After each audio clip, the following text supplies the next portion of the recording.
네, 오늘은 한결같은 일상의 삶이라는 제목으로 하나님 말씀 증거할 때 많은 은혜를 받으시기 바랍니다. 예전에 어떤 집사님이 저한테 개인적으로 질문을 했습니다. 목사님은 어떤 사람을 훌륭한 사람이라고 생각을 하십니까? 라는 것이었습니다. 갑자기 묻는 질문에 저는 늘 한결같은 사람이 훌륭한 사람인 것 같다고 대답을 했습니다. 갑자기 물은 질문이라 즉흥적으로 나온 대답이긴 했는데 이게 두고두고 생각을 해도 내 생각에는 그게 맞는 것 같다라는 생각이 듭니다. 즉흥적으로 대답을 했지만 참 맞는 대답을 한 것 같다 그런 생각이 드는 거죠. 물론 아무 발전 없이 미숙함이 늘 한결같은 것은 그건 문제가 되겠죠. 그러나 변질되지 않고 처음 열정, 첫사랑, 충성된 마음을 끝까지 유지하는 것이야말로 가장 큰 덕목이라고 저는 생각을 합니다. 처음이 아무리 좋았어도 끝이 망하면 결과적으로 망하는 것 아니겠습니까? 용두사미가 되고 말잖아요. 우리는 용두사미가 되면 안 됩니다. 아무리 훌륭해도 용두사미가 되면 그 아무 소용이 없는 것이죠. 고려시대에 해상왕이라고 일컬어지던 장보고 있지 않습니까? 이 장보고 그 사람 얼마나 많은 공훈을 세웠습니까? 근데 여러분 그 말로를 아십니까? 정계에 진출한 말년에 왕을 시해하고 반란을 일으키는 등 끝이 좋지 못해서 결국 망한 사람이 되어버렸습니다. 성경에도 유다의 많은 왕들 중에 처음에는 하나님 편에 서서 종교개혁도 이루고 하나님 보시기에 합당했던, 근데 그렇게 잘 나가다가 결국에 끝에 가서는 교만에 빠지고 또 하나님 눈밖에 나버리게 되는 그런 왕들이 있지 않았습니까? 처음은 좋았으나 결국 끝이 좋지 않아 결국 망한 왕들이 되어버린 것이죠. 여러분 성경의 모세나 다윗 같은 사람 훌륭한 점이 무엇입니까? 성경의 위인들 우리 모세나 다윗 같은 사람 보고 야 훌륭하다라고 말하는 점이 뭐예요? 그들의 능력입니까? 아닙니다. 능력은 하나님께서 전적으로 주시는 것이기 때문에 그 사람들이 중요한 게 아니라 하나님이 위대하신 것입니다. 또 많은 업적을 남겼기 때문에 사람들은 칭하를 합니다. 그러나 그 업적을 많이 남긴 것도 하나님께서 그분들에게 능력 주시고 인도하셔서 하나님께서 결과적으로 그렇게 만드셨기 때문에 그렇게 된 것이기 때문에 전적으로 업적은 하나님의 업적입니다. 그러니까 능력과 업적은 하나님 앞에 영광 돌리는 것이 마땅한 것입니다.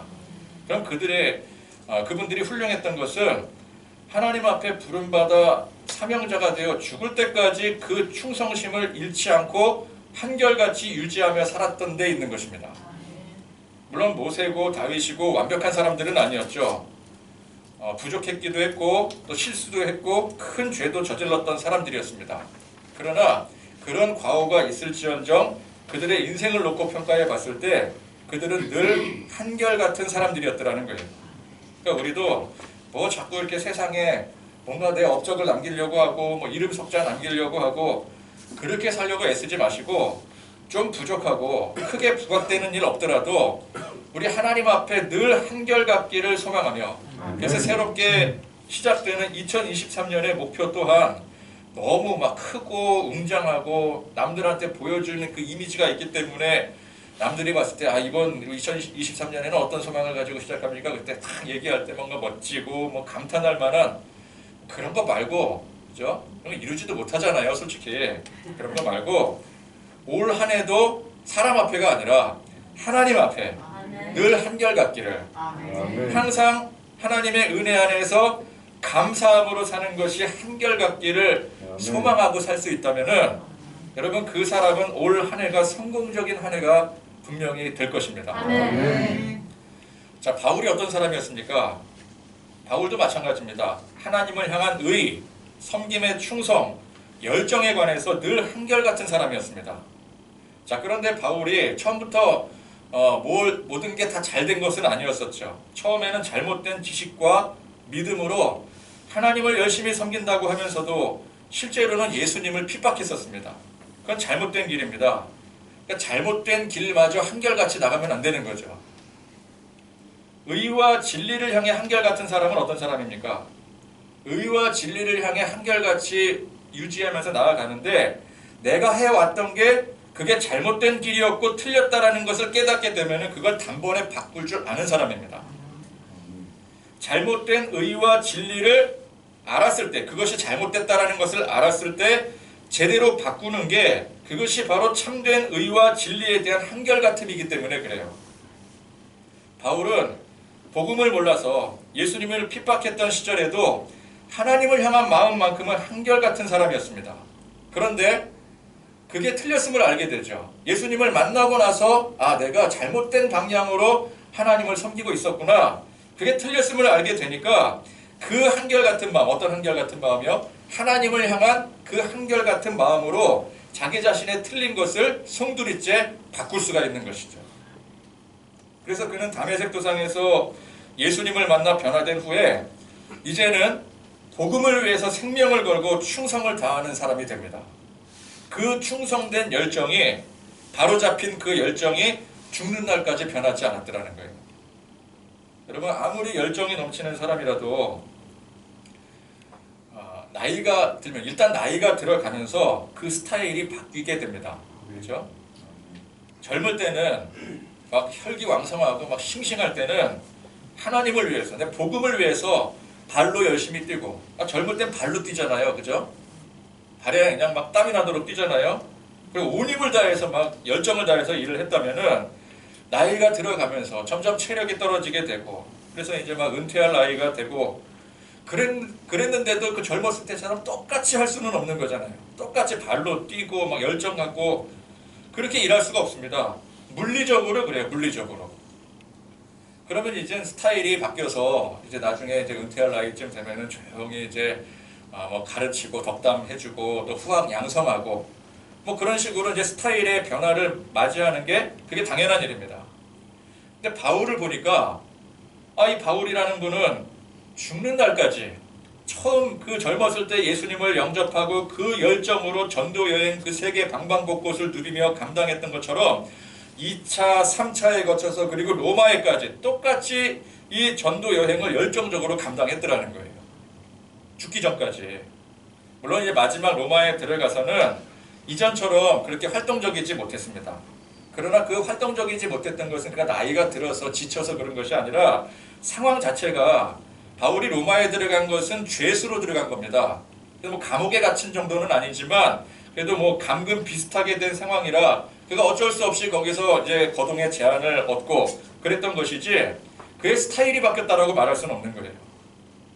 또 어떤 잘 모르는 분들은 바울은 젊었을 때 일찌감치 순교한 거 아니냐? 바울이 순교했잖아요. 그러니까 이제 순교했으니까 젊었을 때 일찌감치 순교한 거 아니냐? 그렇게 생각할 수도 있어요.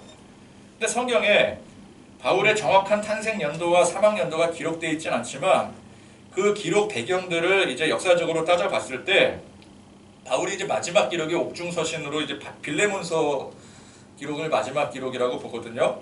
근데 이 빌레몬서를 기록했을 당시가 60세 전후였을 거라고 추정을 합니다. 60세. 로마에 들어가서 거기서 몇 년간 활동을 하는데 그러니까 50 후반에서 60세까지 60세 좀 넘어서까지 언저리 그렇게 이제 활동을 했던 것이죠. 그러면 그때가 이제 로마에 있을 시기였으니까 그 몇 년, 그 전만 치더라도 50대 후반, 뭐 거의 60 아니겠습니까? 그런데 그 시기에도 그는 여전히 젊었을 때와 똑같이 활발하게 전도 여행을 다녔더라는 거예요. 여러분, 그 시대가 지금보다 훨씬 단명했던 시대이니 60세면은 그 당시 60세면 지금의 80세입니다. 그죠? 바울은 결코 젊은 나이에 순교당한 게 아니었습니다. 노인의 나이에 순교당한 거였어요. 여러분 생각해 보십시오.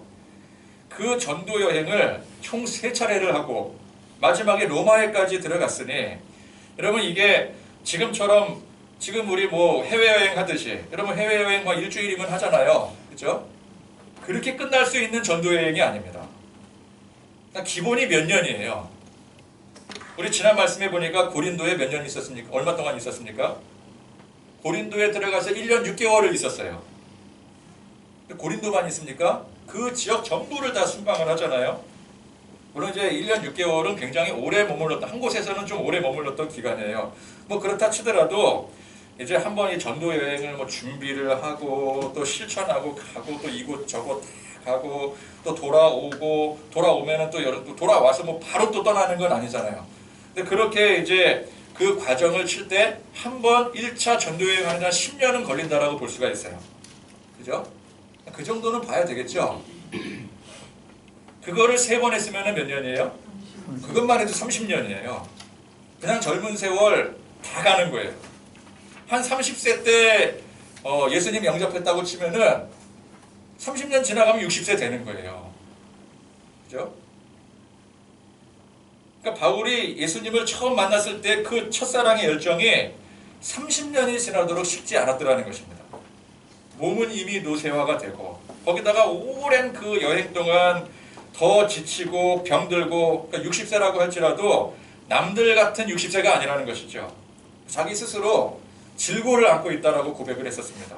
그거 고쳐달라고 하나님 앞에 3차례나 간구했을 정도로 굉장히 큰 질병을 가지고 있었던 사람이었어요.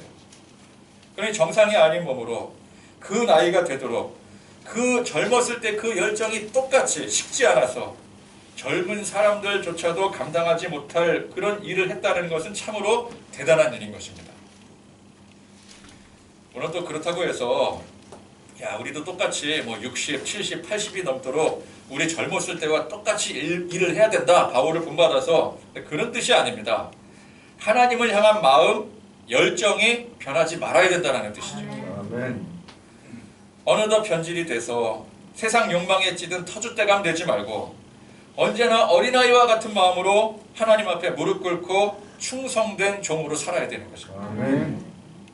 그래서 보면 바울의 일상은 늘 한결같았습니다. 일상이 한결같았다라는 말은 이게 또 다른 측면에서 보자면은 별 특색이 없이 반복되는 일상이었다고 볼 수가 있는 거죠. 그죠? 한결같다라는 건 늘 똑같다라는 얘기잖아요. 반복되는 일상이라는 뜻입니다. 그러니까 한결같은 사람 특징이 무엇입니까? 일상을 놓고 보면은 별 특색이 없어요. 그 사람의 하루만 딱 떼어놓고 보면은 그거 굉장히 특별하다라고 볼 수 있겠지만 그게 매일 1년 365일을 계속해서 반복한다면 그게 그렇게 특별할 게 없는 거예요. 요즘에 이제 월드컵 끝나고 이제 막 스타덤에 오른 축구 선수들이 이제 연일 여러 방송에 등장하지 않습니까? 제가 어떤 방송에서 보니까 그 골 넣었던 그 축구 선수 그 하루하루의 삶을 그대로 보여주더라고요. 물론 축구 선수이기 때문에 우리와 삶이 똑같을 수는 없습니다. 여러분 가장 결정적인 차이가 뭐예요? 우리 운동을 안 하죠. 근데 그 사람들은 운동을 뭐 생명같이 여기고 하죠. 그러나 그런 차이점은 있을지라도 그들의 그 일상 하루하루를 들여다보면은 그 패턴 안에서 똑같아요. 별 다를 게 없어요. 그러니까 아침에 일찍 일어나서 아침 운동하고 그리고 밥 먹고 또 오후 운동하고 또 운동하고 밥 먹고 휴식 취하고 그 다음에 이제 자유시간에 뭐 누구 만나고 그게 계속 반복이에요. 처음 볼 때는 야 신기하다 그러지만 그게 계속 반복되면 신기할 게 하나도 없는 거죠. 그러니까 그 사람 기준으로 봤을 때는 하나도 새로울 게 없어요. 그렇게 따지면 우리도 똑같지 않습니까? 우리도 아침에 일찍 일어나서 밥 먹고 출근하고 일하고 또 밥 먹고 또 일하고 집에 와서 휴식을 취하고 우리가 일하는 거나 축구 선수가 훈련하고 운동하는 거나 똑같은 거죠. 여러분 바울의 행적을 기록한 성경을 보십시오. 늘 새로운 일이 벌어집니까? 새로운 일이 벌어질 때도 있지만 늘 새롭지는 않아요. 어제와 다른 오늘이 펼쳐지지 않습니다. 대부분 똑같은 일정의 반복이에요. 그래서 여러분 말씀을 들으면은 말씀이 계속 반복이 되잖아요. 본문이 똑같이 반복이 되는데 어떻게 말씀이 틀려질 수가 있겠습니까? 그럼 여러분들 양해를 해주셔야 돼요.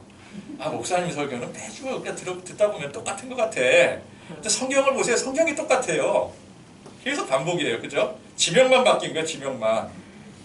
등장인물만 조금 바뀌고 내용은 똑같아. 그죠? 보세요.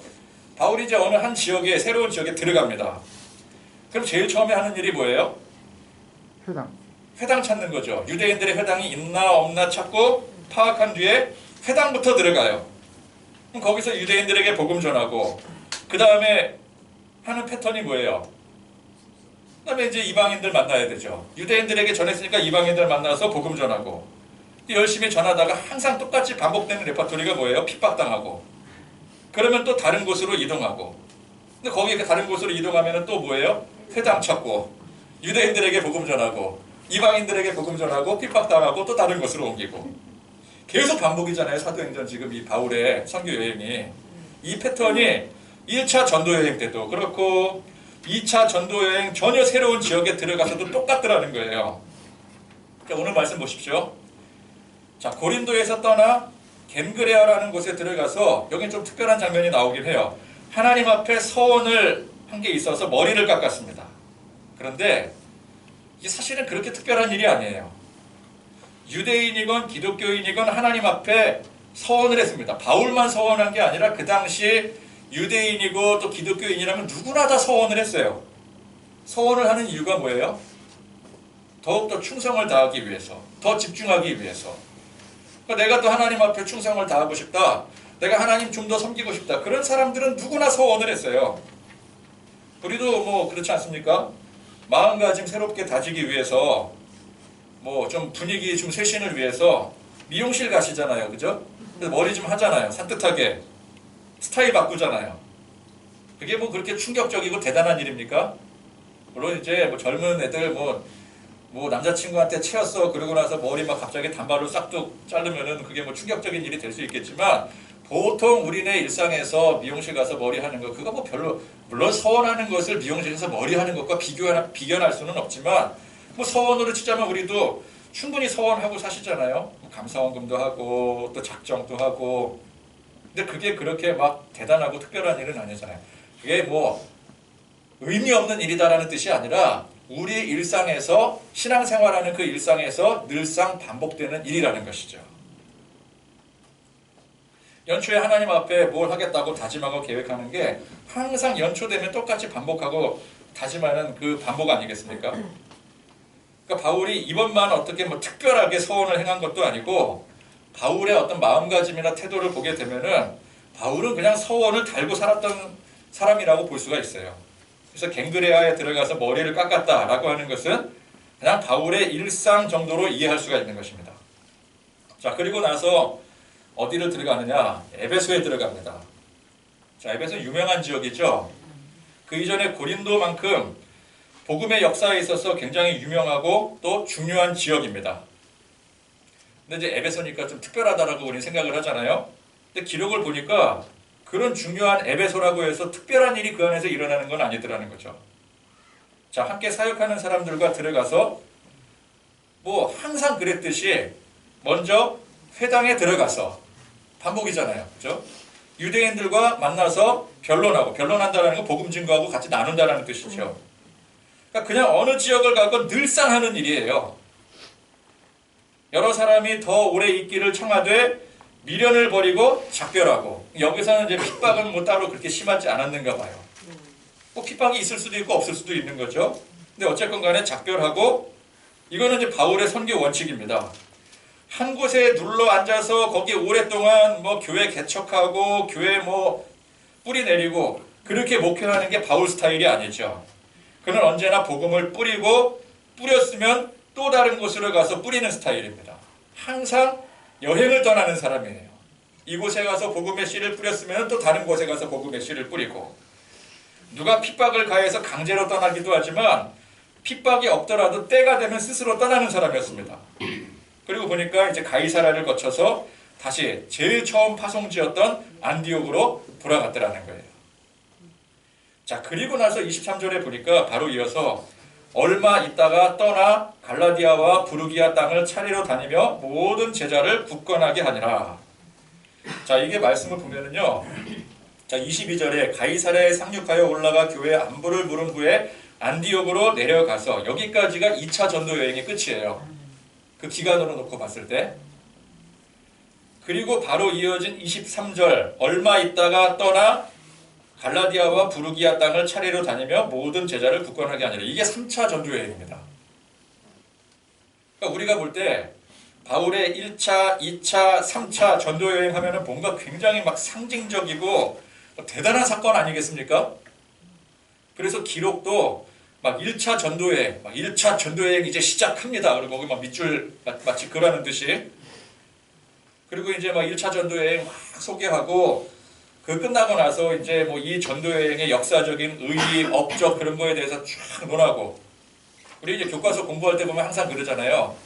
이제 1차 전도여행, 1차 전도여행의 뭐 배경, 뭐 경과, 그 안에 일어났던 뭐 사건들, 그리고 결과적으로는 거기가 갖는 역사적 의의라든지 뭐 그런 업적들, 그런 거 막 논하고, 그런 다음에 저 2차 전도여행의 준비 내용들, 또 가서 했던 행동, 활동들, 그리고 이제 또 역사적인 의의 그런 거 살피고, 그 다음에 이제 또 한 뜸을 들이고, 그 다음에 3차 전도여행, 뭐 이렇게 나가야 될 것 같은데, 여러분 오늘 말씀만 딱 놓고 봐서는 이게 2차 전도여행이 끝난 건지 아니면은 뭐 2차 전도여행 계속 지속하고 있는 건지, 이게 2차인지 1차인지도 사실 몰라요. 그죠? 그리고 지금 이게 22절에서 23절이랑 바로 이어지는 게 너무 스무스하잖아요. 이게 지금 2차 전도여행이면 2차 전도여행이 계속 이루어지고 있구나, 그렇게 생각을 하게 되죠. 그러니까 3차 전도여행이 시작된지도 모를 정도로 그냥 스무스하게 자연스럽게 연결되고 있습니다. 그러니까 이게 훗날에 학자들이 구분을 하기 위해서 1차, 2차, 3차 하는 것이지, 당시 바울이 야 1차 전도여행 하자, 2차 전도여행 하자, 3차 전도여행 한다, 그렇게 뭐 대단하게 계획하고 구분을 해서 다닌 게 아니더라는 것이죠.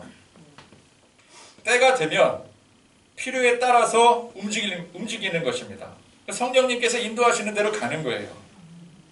그러니 오늘 기록도 굉장히 무심하게 돌아왔다가 얼마 안 돼서 다시 또 여러 지역을 그냥 다녔더라, 그렇게 무심하게 표현하고 있는 거예요. 그러니까 바울에게 있어서 어떤 구체적 계획을 가지고 많은 사람들의 막 성원에 힘입어서 이번에는 이제 3차 전도 여행을 떠나시는군요. 그래서 이제 거국적으로 막 그렇게 여행을 한 게 아니라 그냥 일상처럼 성령님이 이끄시는 대로 필요에 따라 그저 발길이 가는 곳으로 그렇게 가는 것입니다. 이게 바울의 일상이었더라는 거예요. 그러니까 어떤 뭐 대단한 역사의 한 장면을 기록했다라기보다는 개인의 꾸준히 반복되는 일상을 기록하고 있는 것이 사실 이 사도행전의 기록입니다. 그러니까 우리는 이 사도행전의 역사를 어떤 위대한 역사의 그 한 장면으로 보기보다는 하나님의 백성, 복음에 증인된 각 사람들이 어떻게 살았는가에 대한 일상의 관점에서 보는 게 더 좋다고 생각을 합니다. 바울의 어떤 1차, 2차, 3차 전도여행이라는 관점에서 보면은 그냥 뭐 대단한 업적이고 역사적인 성과라 우리와는 전혀 상관없는 일처럼 보이게 됩니다.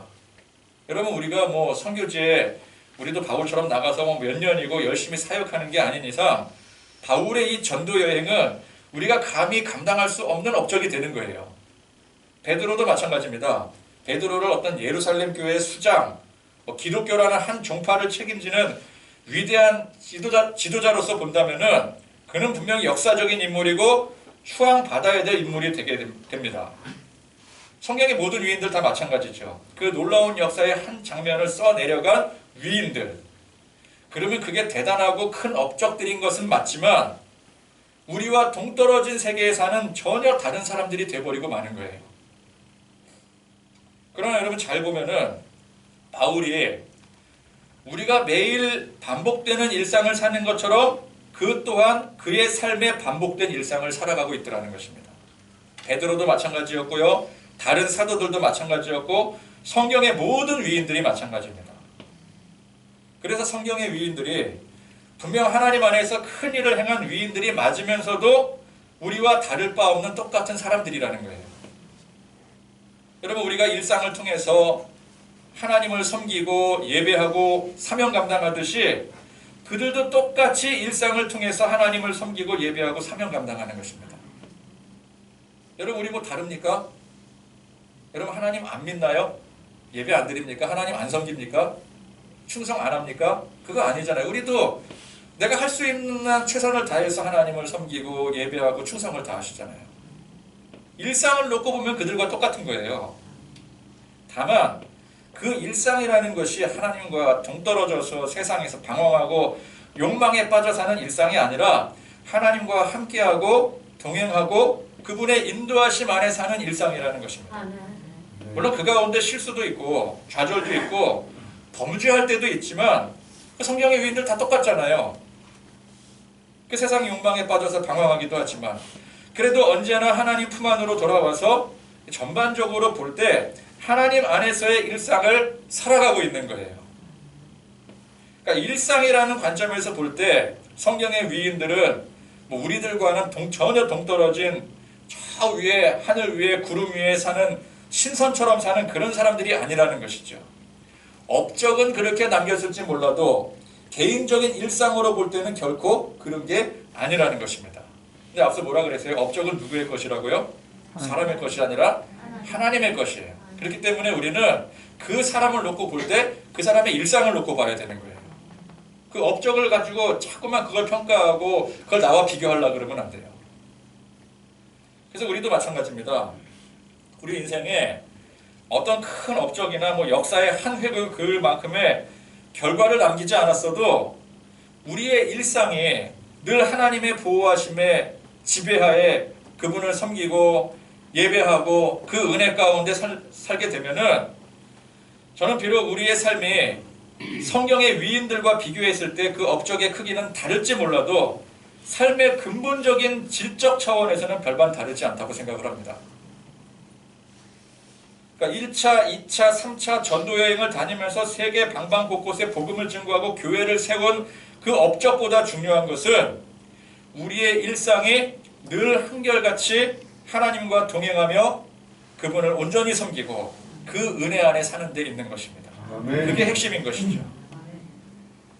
바울의 업적을 평가절하하는 건 절대 아닙니다. 바울의 업적으로 인해서 우리 스스로를 평가절하할 필요가 없다는 뜻이에요. 성경 위인들의 업적을 높이는 가운데 그거는 성경 위인들이니까 가능한 일이고 우리는 그 업적을 달성하지 못함으로 우리 스스로를 비교해서 평가절하해 버린다면은 그것은 믿음과 신앙에 역행하는 것입니다. 그분들을 존중하고 존경하고 타산지석 삼아서 우리도 그처럼 열정적으로 복음을 위해서 하나님의 사명을 위해서 살려고 애쓰는 것은 마땅한 일이지만 그 위대한 공적을 찬양하고 높이느라 나 자신을 의미 없이 깎아내리는 그것은 결코 마땅치 못한 일인 것입니다. 그런 생각과 사고관념으로 성경의 위인들을 자꾸만 신성하게 여기게 되는 거예요. 우상을 만들어버리는 것이죠. 여러분 성경의 위인들만 가지고 그럽니까? 뭐 어떤 눈에 띄는 공적을 남긴 사람들을 굉장히 우리는 신성시 여기고 막 떠받들게 되죠. 세상이 그래요. 그러면 또 그 당사자는 어때요? 사람들이 그렇게 떠받들여 주니까 그 위상을 누리며 필요 이상의 허황된 욕망에 빠지게 됩니다. 그러니까 우리가 뭐 이렇게 권력 잡은 사람들 막 야, 저 권력 잡으니까 나중에 변질되고 욕망에 휘둘리고 참 못 쓰겠어. 근데 누가 그렇게 만들어요? 대중이 그렇게 만드는 거예요, 이미지를. 자꾸 우상시 여겨요, 그 자리를. 뭐 어떤 대단한 목사님이 나타나셔서 뭐 이렇게 교회를 뭐 대단히 뭐 부흥시키고 일으키시고 대부흥을 일으키고 그래서 거의 신적 존재가 되어지고. 여러분 한국 교회 특징 그렇잖아요. 어떤 교회 목사님이 나타나서 막 크게 부흥시키면은 뭐 거의 뭐 신격화가 돼버리잖아요.